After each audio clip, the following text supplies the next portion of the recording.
I want to encourage you today to look at what you need to change to propel you into your future. Prepare now to propel forward. If you don't think that things are going to look different in the days ahead, you will get left behind. When Noah got into the ark, he was not washed away by the current of change. God directed him to build the ark in preparation for the change that was coming. The ark that he built carried him into his future. God did not just say, build an ark, he actually gave him the dimensions. If he had not been obedient to the word of God when it seemed ridiculous, because they'd never seen rain before, he may have been swept away with the others. We do not have to be overwhelmed by the change coming upon us. We can prepare for it now, knowing that God knows what is coming and can help us. He can prepare us for what is coming. But if we sit back expecting everything to go back to normal, we'll not be ready. Some things will go back to a sense of normality, but we need to prepare for the things that will change so it doesn't catch us off guard. New skills will be needed in the workforce. Life is not going to be the same in certain areas. God can give you creative ideas at this time, ideas that will keep you afloat in the next season. Church will not look the same for some time. We must acquire, as many have, greater skills to produce online services and continue to develop in these areas. An online ministry has far greater reaching capacity than the confines of one building, especially now with social distancing and the limitations that puts on the capacity of our buildings. As well as growing ourselves, we must continue to educate people and equip them with information so as to alleviate fear from their life in facing the future and equip them to move forward. It is time to learn the necessary information and reinvent ourselves. Do not stay in ignorance waiting for the day things return to normal. Get yourself ready and don't be left behind. Because of the virus, some have set up home offices and will possibly continue to work from home.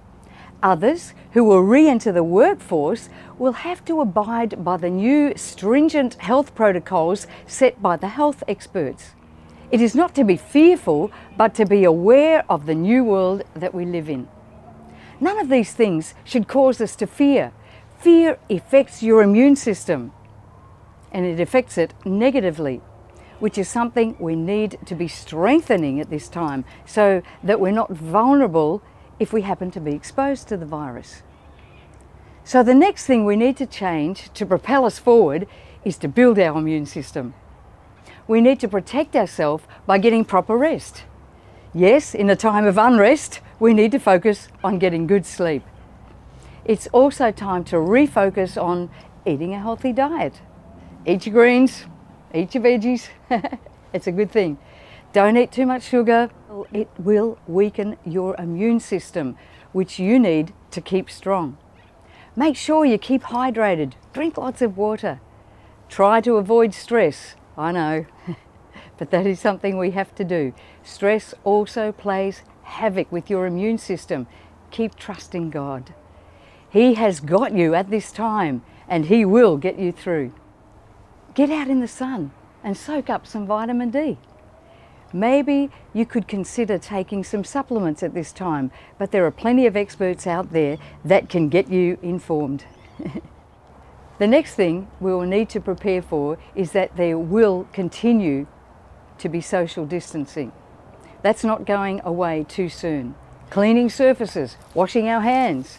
We will have to get involved with crisis management and become experts at problem solving. We will encounter things we have not had to encounter before. I think a lot more will continue to be done online. We'll have to implement a lot more with media, establish virtual platforms, engaging interactive multimedia opportunities. Just think of it as expanding everything that we do into larger platforms. You are destined to take new ground. The greater one lives in you. Opposition and difficult times that come out of nowhere can bring out things in you that may have stayed dormant if we hadn't encountered these challenges. As we encounter challenges, we draw from the greater one on the inside of us. You will and must come out better. Sometimes it takes a unique situation to bring out the greatness within you. Difficulties are not designed to shatter you, but to shape you. You are not on your own. So together with God's guidance and leading, prepare now to propel yourself forward. There is greatness within you to overcome every obstacle. This is Rosanna Palmer.